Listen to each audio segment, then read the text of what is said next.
Pada tanggal 29 Agustus 2023, dunia dihebohkan dengan kabar bahwa seekor makhluk hidup telah diambil dari otak seorang wanita di Canberra, Australia. Kisah ini dengan cepat menjadi viral dan jaringan berita besar di seluruh dunia berebut untuk meliputnya. Penemuan yang belum pernah ada sebelumnya. Dari ular ke manusia, begitulah dilaporkan berita utama media-media dunia. Para ahli berspekulasi tentang bagaimana itu bisa masuk ke dalam otak wanita. Apa dampaknya bagi kesehatan masyarakat? Kisah wanita tersebut menjadi kisah peringatan, pengingat akan bahaya tersembunyi yang mengintai di alam. Saya tidak percaya. Saya belum pernah mengalami kondisi ini sepanjang hidup saya. Ini adalah kata-kata Dr. Hari Priyabandi, seorang ahli bedah syaraf di Rumah Sakit Canberra, Australia, setelah dia mengeluarkan cacing hidup. Ya, benar, cacing hidup berukuran 8 cm dari otak seorang wanita berusia 64 tahun. Ini adalah kasus pertama di dunia terkait cacing gelang masuk dan hidup di dalam otak manusia. Wanita malang yang tidak disebutkan namanya itu sempat mengalami gejala sakit kepala, mual, muntah, hingga lupa ingatan selama berbulan-bulan. Dia telah mengunjungi beberapa dokter, namun tidak ditemukan sebab dari gejala ini. Akhirnya, dia dirujuk ke Dr. Bandi yang melakukan pemindaian MRI. Hasil pemindaian menunjukkan adanya massa di otak wanita itu. Dr. Bandi tahu bahwa ini adalah sesuatu yang tidak biasa dan memutuskan untuk melakukan operasi secepatnya untuk menghilangkan massa tersebut. Ketika operasi berjalan, sesaat setelah Dr. Bandi membuka tengkorak wanita itu, sesuatu yang tidak pernah terpikirkan terjadi. Dia syok, tercengang melihat adanya cacing hidup di dalam otak. Cacing yang panjangnya sekitar 8 cm itu menggeliat-geliat. Dr. Bandi sempat merasa mual melihat cacing hidup dan dengan sangat hati-hati mengeluarkan cacing tersebut dan langsung mengirimkannya ke laboratorium untuk diidentifikasi lebih lanjut. Akhirnya, cacing tersebut teridentifikasi sebagai cacing gelang Ovidascaris robetsi yang umum ditemukan pada ular sanca atau ular piton. Para dokter percaya bahwa wanita tersebut mungkin tertular cacing karena menyentuh rumput setempat yang telah terkontaminasi kotoran ular. Kemungkinan juga mereka berspekulasi bahwa wanita tersebut tertelan cacing melalui makanan atau air yang terkontaminasi. Reaksi seorang Dr. Bandi. Dr. Bandi luar biasa terkejut saat mengetahui cacing itu masih hidup ketika dia mencabutnya. Dia berkata, "Saya tidak percaya.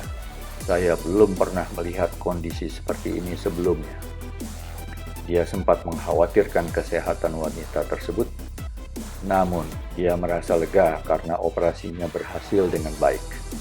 Seorang dokter kawakan seperti Dr. Bandi pun mengaku ia sempat merasa mual melihat cacing hidup meliuk-liuk di dalam otak manusia.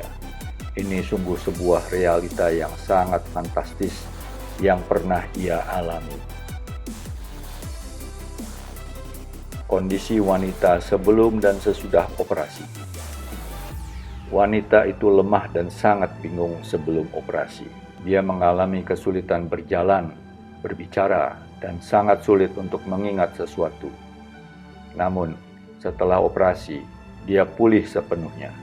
Dia bisa berjalan, berbicara dengan normal, dan ingatannya perlahan-lahan kembali pulih. Ini adalah kejadian yang luar biasa dalam dunia medis. Kasus pertama di mana cacing dari ular masuk ke otak manusia. Apa hubungan antara cacing yang di otak itu dengan ular sanca? Cacing tersebut merupakan cacing gelang yang disebut Ovidascaris robetsi. Umumnya ditemukan pada ular sanca.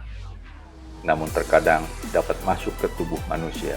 Cacing ini panjangnya sekitar 8 cm dan berwarna putih. Ia memiliki kepala runcing, tubuh yang panjang dan kurus.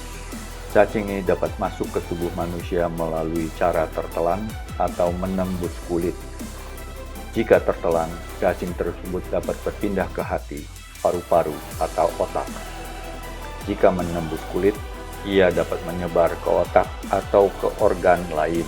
Manusia dapat tertular cacing ini jika menyentuh rumput yang telah terkontaminasi kotoran ular.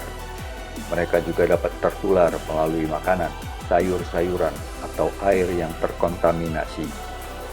Tindakan pencegahan yang dapat dilakukan untuk mencegah infeksi parasit. Untuk mencegah infeksi sebenarnya tidaklah sulit. Direkomendasikan untuk selalu mengenakan sepatu dan celana panjang saat berjalan di rumput di area yang banyak ularnya. Seperti pada musim COVID, Anda juga harus sering mencuci tangan dengan bersih, apalagi setelah menyentuh hewan liar atau kotorannya. Cacing tersebut diekstraksi oleh Dr. Hari Priyabandi pada Juni 2022 yang lalu. Operasi tersebut dilakukan di Rumah Sakit Canberra, Australia. Para dokter tercengang, mereka belum pernah melihat hal seperti ini sebelumnya. Mereka sebenarnya ingin merahasiakan kasus ini, sampai mereka yakin akan diagnosis dan kesembuhan wanita tersebut. Namun berita tersebut bocor. Tidak lama kemudian, di akhir bulan Agustus 2023, seluruh media di dunia heboh membicarakannya. Dunia terpesona, ngeri, dan sekaligus tertarik dengan misteri medis yang aneh ini. Kisah cacing di otak telah memikat imajinasi dunia. Bagaimana menurut Anda?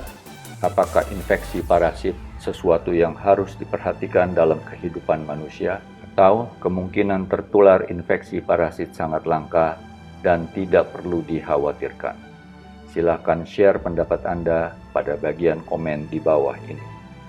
Jika menurut Anda video ini menarik dan informatif, mohon klik like, share video ini dengan yang lain, dan klik subscribe. Terima kasih telah menonton channel kami.